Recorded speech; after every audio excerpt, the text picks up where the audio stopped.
Hello beautiful people, hope you're all well and safe wherever you're in the world today. So for those who don't know me, my name is Nadia Bajrami. I am a strategic hypnotherapist, a mind coach, as well as a psychic medium, and I am based in Dublin, Ireland. So thank you very much first of all for tuning in to this live event today on the topic of the different types of mediumship. So to say that I'm thrilled to have this opportunity to meet you, and for some of you to meet you again, is an understatement, especially to talk about one of my favorite subjects, mediumship. During this talk together, we will have a more in-depth look at the world of mediums in general, see the different types of mediums and mediumship, what are they gifts and different abilities, and how do they communicate with the spirit world. We will examine the different aspects of mediumship, the tools they use as well, and I would say the work done as a medium is one that I'm very familiar with, as I've been doing this for the spiritual work and the mediumship for the past few years now. And today I really enjoy being able to share this with you. Now, hopefully you will really find this very interesting. As I said, I'm very passionate about mediumship, so sometimes I can get carried away, but I really hope you enjoy it, and I hope I will be able to share my passion with you. We will also end the talk with a short guided meditation to help you connect with the spirit world, for those who want to stay for the guided meditation at the end. So before starting, I just want to clarify, I always do that when I talk about mediumship and psychics. I always want to clarify the difference between a psychic and a medium. So what is a psychic? Well, first of all, a psychic is definitely not, as I always say, a fortune teller. So if you want to know when you are due to win the lottery, meet your soulmate, get married, you get what I'm trying to say. Please don't come and see a psychic, you might be disappointed, as it will also make it very hard, because we will have a hard time as a psychic, as we will feel we're not helping you as best as you have desired to. So what is a psychic? Briefly, a psychic is an extremely intuitive person who is able to perceive information that is beyond the normal reach of the five senses and gain insight into the past, present, and the future, the near future, I would say. A psychic can use all the existing senses in their work, and they can, could be the clairvoyance, clairaudience, they can use any senses. So to mention, as I said, the most common one would be the clairvoyance, which is the clear seeing, clairaudience, the clear hearing, and also the clairsentience, which is the clear feeling. So what does a psychic do? A psychic establishes a soul-to-soul connection with the client, with what we call the sitter. Okay, the person that comes for a session could be online or could be face-to-face, when the current situation will be over. So the person comes for a reading, and the psychic connects to the person's energy, to the sitter's energy. So this is called a soul-to-soul connection, and the soul-to-soul connection can be extremely powerful, and thanks to that soul-to-soul connection, a psychic can deliver any relevant messages related to that person, to the sitter. Okay, for example, this is what happens in my psychic readings, if people just come and book a psychic reading. Now, as I said, as a psychic, I would establish a soul-to-soul connection with you to be able to deliver information about your past, your present, some of your future insights as well. Now, again, as a true psychic, I am not a fortune teller. I am indeed a gifted spiritual person who can offer insight into some of your life's challenges. Also, very important to say, I'm fully convinced that we create our own reality and destiny based on our thoughts, words, and deeds. And as a psychic, I'm able to tell you where you are headed in the near future based on your present thoughts and the energy that surrounds the thoughts and that surround you. But again, if you decide to change your thoughts or your mind, you can alter the future outcomes. This is very important to understand. I explain this in all of my readings, and I explain it again here. And also, you have your own free will to take the direction you feel you need to take. Now, today, though, I just want to talk briefly about what a psychic was as well, because I really like to explain the difference between psychic and mediums. It's not the same thing. Now, today, though, the focus will be on mediums and the different types of mediumship. So before we move on to the different types of mediumship, I would like to say well, to explain what is a medium. We just saw what is a psychic. Now, what is a medium then? What is the difference? As you might be confused, you know, I hear this a lot. They say, oh, Nadia, oh, I've been to see a psychic, or oh, you're a psychic medium, or you're psychic, you're a medium. That's yes. But people just don't see the difference between the two. And they think it's the same if you do a mediumship reading as if you do a psychic reading, and it's not. I will explain now why.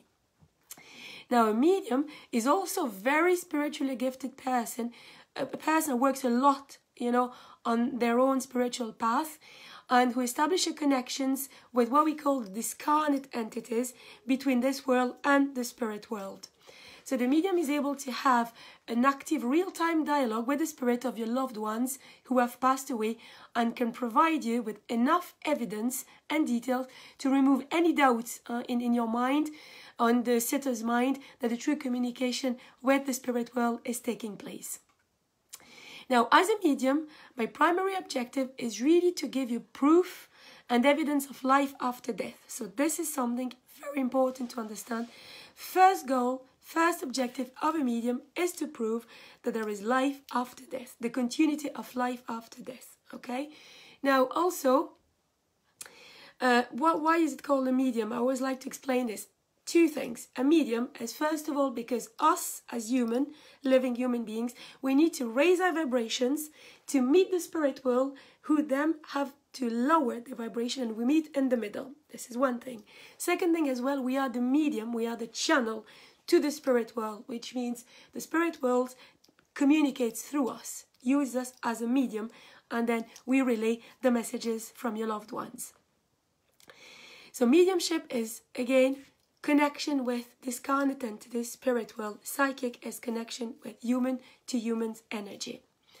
Now, the rule of thumb is that not all psychics are mediums, but that all mediums are psychic. And this is very important to understand. Rule of thumb, not all psychics are medium, but all mediums are psychic.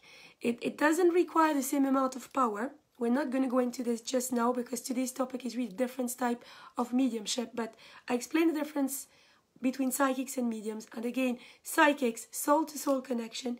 Mediums, it's really connection with the spirit world, with discarnate entities, and it requires far more power to be able to sustain the communication with your loved ones in spirit world than a purely psychic reading. So, the beauty of mediumship is, again, you know, I show you the proof of continuity of life after death, and also to relay loving and healing messages. A mediumship reading is all the time, you know, a moment, a session where healing happens, and you take the healing and you carry on the healing process after the session. Now, I would say what to expect, you know, when you come for a mediumship reading. Well, as I said, you expect for me to give you enough proof that you know who I am talking to, and you also expect uplifting messages. Okay, I really repeat this. I repeat it a lot, but it's very important. There is absolutely nothing to fear about when you do mediumship readings. It's all about love and healing. All the people in spirit world, your loved one, your friends, your family that have passed, your colleagues, whoever you have been close to, and sometimes even people you haven't necessarily been close to, but you might have something in common, and these people just want to look after yourself, you know, from where they are. Now, just coming back about on the difference between the psychic and the medium, it is different. Again, all mediums use their psychic abilities to be able to work as well with spirit world, but it requires a lot of energy, the power, what we call the power, okay? And it requires us to work really hard to develop the awareness and function, you know, as medium as well.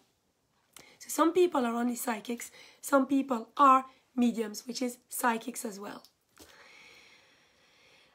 And absolutely, I'll repeat that, all mediums have to be good psychics. They have to use all the psychic abilities as well to be able to sustain the connection.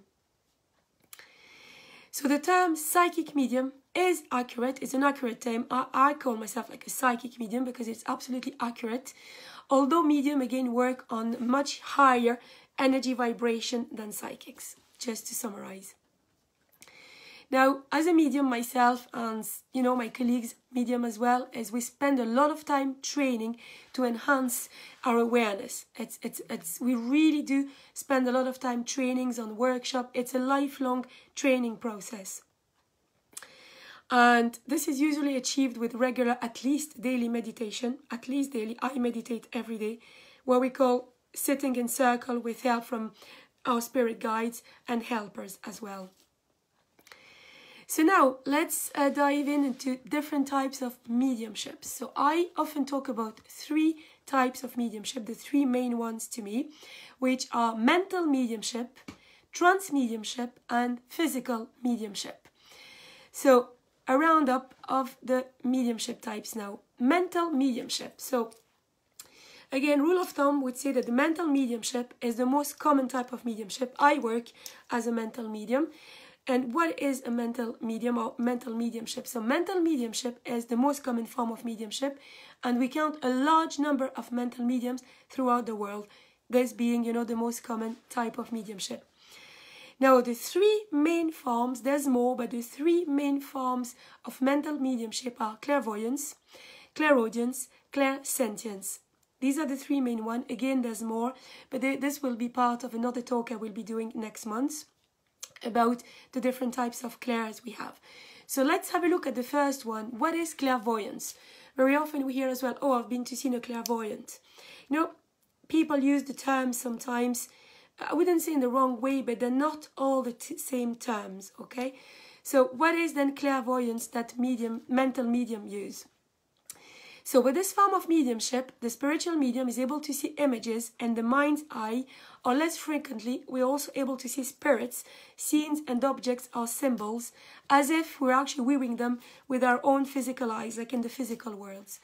So if the physical medium see a person conveying the information, it is a little bit straighter forward, though they might still experience the usual difficulties of describing a person who isn't present to someone else.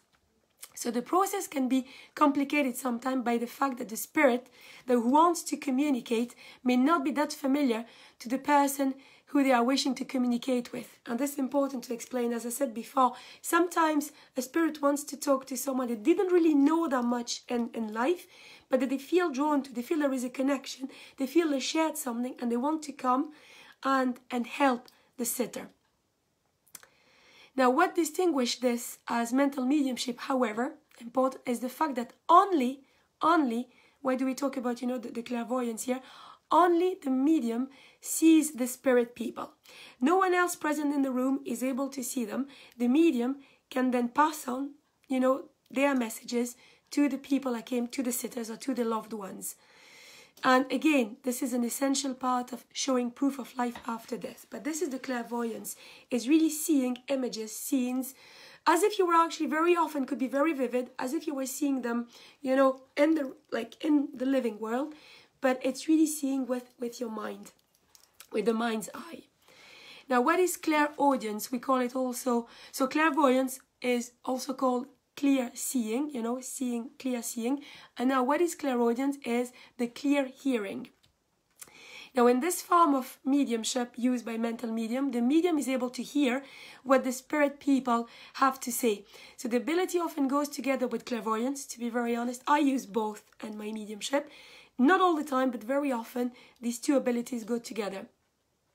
Now, sometimes the medium hears the spirit voices as though they are real, again, just like the clairvoyance is. We hear the spirit, we hear what they want to say very, very clearly, as if we were in the same room. At other times, though, the medium hears the voices within their head. So the medium is the only person here, again, who can hear these voices and can pass the message on to the sitter, on the client that came for a reading. Again, by way of evidence, evidence of life after death, okay? It's always the same goal with mediumship as proving the continuity of life after death using different types of, you know, clairs. What is now the last clair, the last top 3 clair, because there's more, again, we won't go into detail today, is what we call the clairsentience or the clair feeling. So this is the ability of the medium to sense feel the presence of spirit people and see what they might be saying, you know, feel what they might feel. It's not the clairaudience, not the clairvoyance, it's really the clear feeling.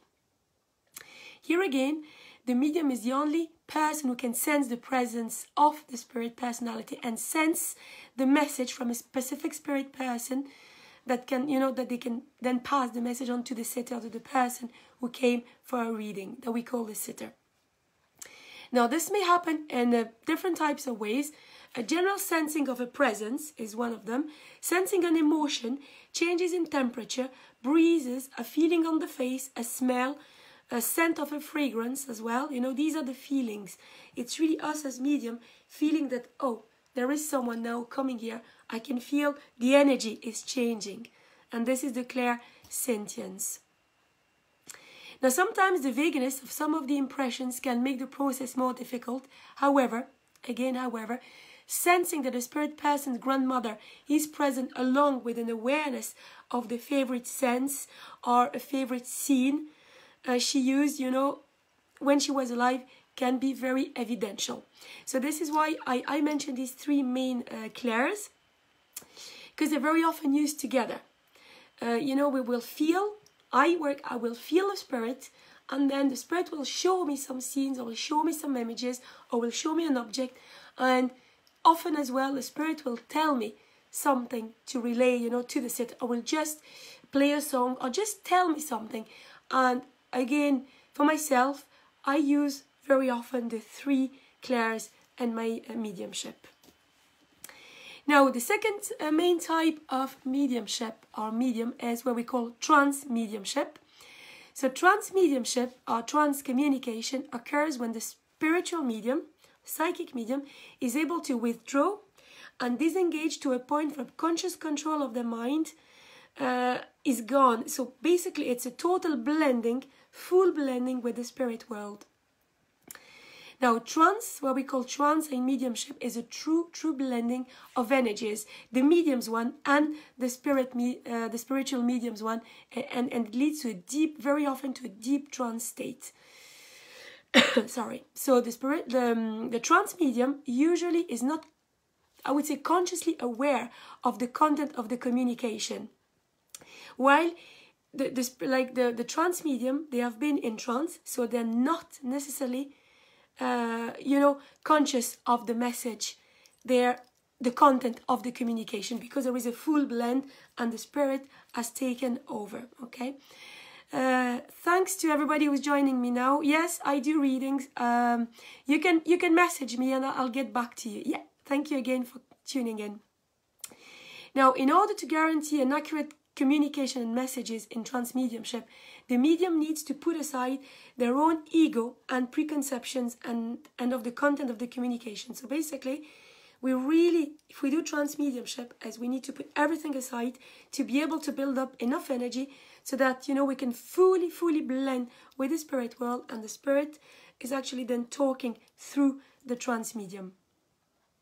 When in trance, the spiritual medium has gone and they are talking directly to another person with very often different mannerism, different gesture, gender, age, tone of voice, different accent. The face sometimes can also change and resemble the spirit's face. And all this is how the sitters or the client realize that the medium is in a deep, deep trance state. It's very, very different from the mental mediumship that I just explained before. Now, the third main type of mediumship would be what we call the physical mediumship. Physical mediumship is totally different from mental mediumship, or anyway, very different from mental mediumship. And it is important to mention that there are only a handful of physical mediums out there. It is not the most common type of mediumship. Now, when a physical medium demonstrate, or when a physical mediumship demonstration takes place, everybody who is present is able to witness it. It is real. The evidence of after-death survival, which can be obtained through this type of mediumship, can be truly life-changing. I have attended myself some session of physical mediumship, and it's truly amazing, and it can indeed be very, very much truly life-changing. For example, objects belonging to loved ones, now in spirit world, can just appear, even sometimes disappear. The other difference is that physical mediums are sometimes what we say born. Physical mediums need to be extremely dedicated, and like all mediums, but physical mediums need to be even more dedicated, and the personal development as a physical medium can take many, many years before they achieve any success, especially if they work in a more traditional way, where the mediumship is ectoplasm based, as an extremely high level of energy is required. So for physical mediumship, like all mediumship, let's be very clear, requires a lot of energy. This is why it is totally, it is different. It's the step after just being a psychic. It's the energy, the power part. But a physical medium requires super extra energy to be able to really sustain its development as a physical medium. Now, there are many different ways that physical mediumship can happen. Here are some of the most common. I'll just give you a few of them, which is raps, direct voices, automatic writing, levitation sometimes. As I said, appearance or disappearance of objects, as mentioned above. Ectoplasm. And now I just want to mention one famous medium before we go to the guided meditation. Is one famous medium in each type of mediumship, which is the first one I want to mention for the mental mediumship. The first type of mediumship I explained, I work as a mental medium, would be James Van Praagh. Some of you might know him, with it's a very famous American author, producer, and television personality, and most of all, a clairvoyant and spiritual medium. He has written numerous books, including the New York Times bestseller Talking to Heaven. He's involved a lot of card readings as well, the cards, angel cards, and different types of tarot cards. He's also the co-creator and producer of Ghost Whisperer, the American series that some of you might know, Ghost Whisperer. Now another, I want to quote now, a trance medium. We just saw a mental medium. Now a famous trance medium that I enjoy very much, attending sessions with is Tony Stockwell. So Tony Stockwell is a British psychic medium, author, and television personality as well. Tony Stockwell has worked extensively in the media and has had 3 of his own television series. Apologies, I'm losing my voice at the moment. Which are The Psychic Detective, Street Psychic, and Psychic School, for those who know these series, or for those who are based in the UK. He had quite, a lot of television shows, and he works as a trance medium as well. He works a lot in the UK, all over the world, in the United States. And as I said, he has great training courses and great workshops. Now, in addition to his tours and media appearances, Tony Stockwell has written 4 books. He's also written books. Some of them produce some audio CDs as well in communication with spirits, angel, and spirit guides. So again, if you're interested in any of these, famous medium, please go to YouTube or Google. You will find a lot of resources on YouTube or on the Facebook pages as well.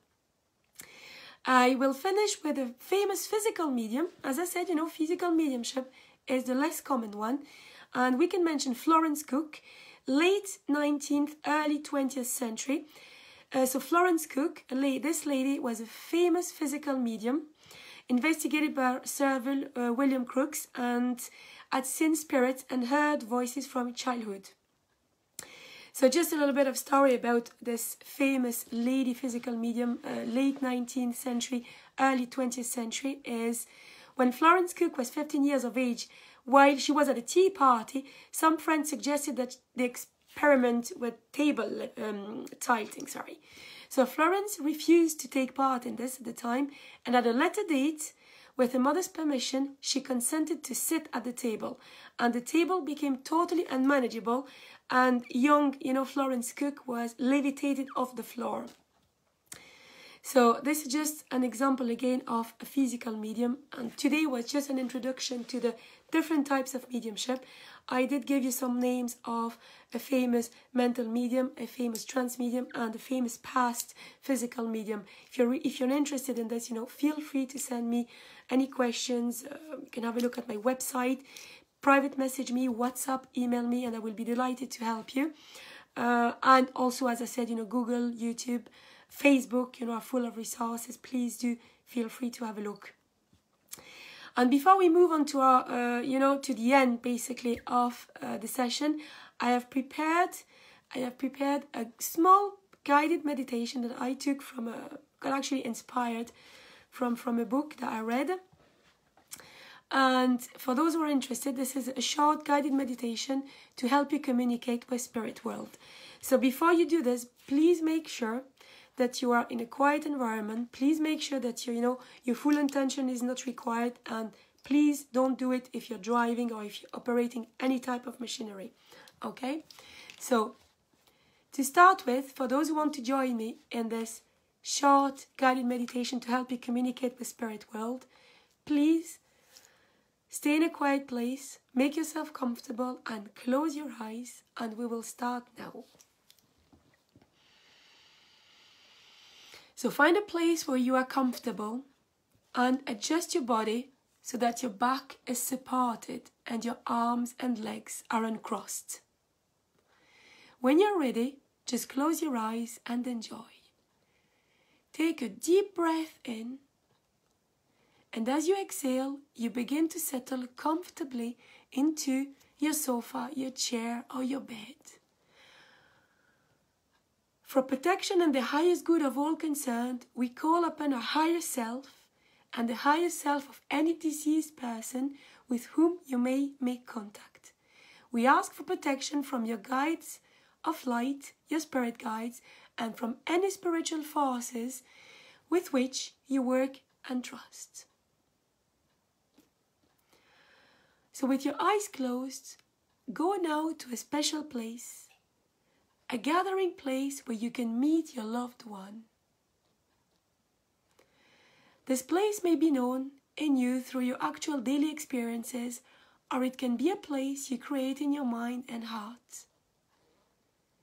The sacred ground is where you will enter the portal between the two worlds. This place is a protected, beautiful and peaceful place. You are absolutely safe. Your higher self is with you as a support, protector and guide throughout this process. You ask your higher self to assist you in making contact with your departed loved ones who are now in spirit world. Your awareness is drawn to an opening or a portal that you can discover in this very special place. It may be a doorway, a space between boulders, a hollow in a tree, an opening to a cave, or a hole in the ground. Move towards this opening now and silently call to your loved one in spirit world.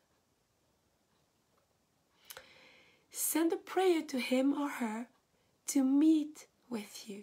Send them a prayer to meet with you.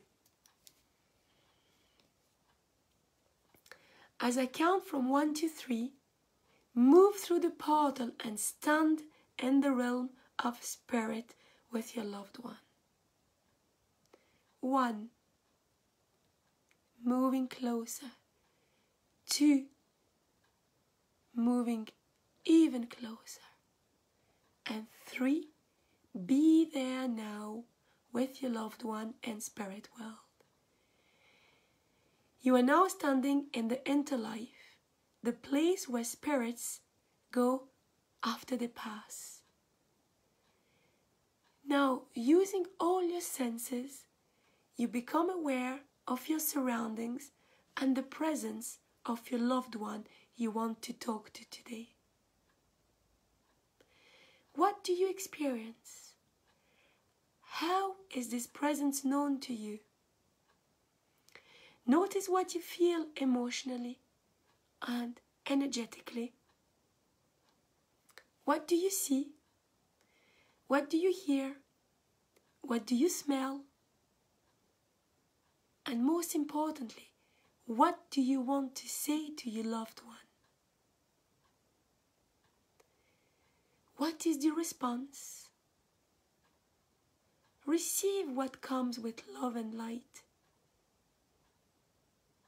Do you hear words, feel thoughts, or see pictures? How do you perceive your loved one? As you communicate with each other, ask whatever questions you have for them. Share whatever messages you wish to relay. Receive the responses as they come to you in whatever form they take. Receive the responses as they come to you in whatever form they take.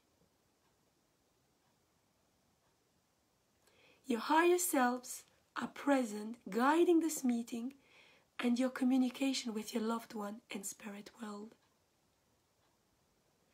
Continue the communication now. Allow your communications to flow. Share your deepest feelings, thoughts, and experiences. When you feel complete, thank your higher selves for this meeting. Say goodbye to your loved one in spirit world. Say goodbye to your loved one in spirit world now. And move back through the portal. Once again, you are in your special, sacred place. Sit a while and reflect upon what you wish to bring back with you from this experience. Sit back and reflect for a few seconds upon what you wish to reflect and to bring back with you from this experience. What is the essence of your communication and meeting with your loved one in the spirit realm?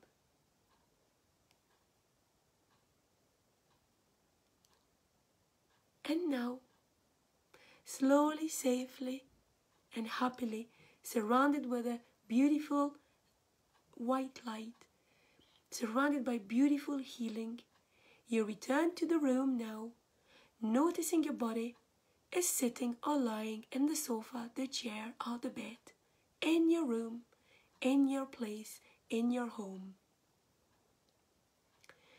Breathing in full breath of air refreshes and renews you as I count you out of this hypnosis from 5 to 1 now. 5. You're becoming more alert with each in-breath. 4. You're moving your body. 3. More than halfway back. 2. Eyes opening now slowly. And 1. Back here in the room where you are. Back here in the room, in your house, in your place. Fully alert, fully refreshed and energized, and ready to get on with your day. Ready to get on with your life, knowing that you got a beautiful message and beautiful healing from someone very dear to you in the spirit realm. I would advise you as well to support, this communication and the integration of your communication. It is helpful to do some journaling or drawing about your experience. Go and, write a few lines today after this meditation and see what comes. Let it flow. So thanks again very much to all of you who have attended this Facebook Live event today with me on the different types of mediumship. I was delighted to be able to share this with you. And if you have any question, if you need any information, please feel free to private message me or WhatsApp me. You can email me. I've put my website link as well in the comment box. I do offer psychic mediumship readings online at the moment, obviously only online. So if you have any questions or if you're looking for a reading, please feel free to contact me. And again, I will be more than delighted to help you. In the meantime, you all take care, you stay safe, you enjoy the day, and I will talk to you very, very soon. Bye-bye.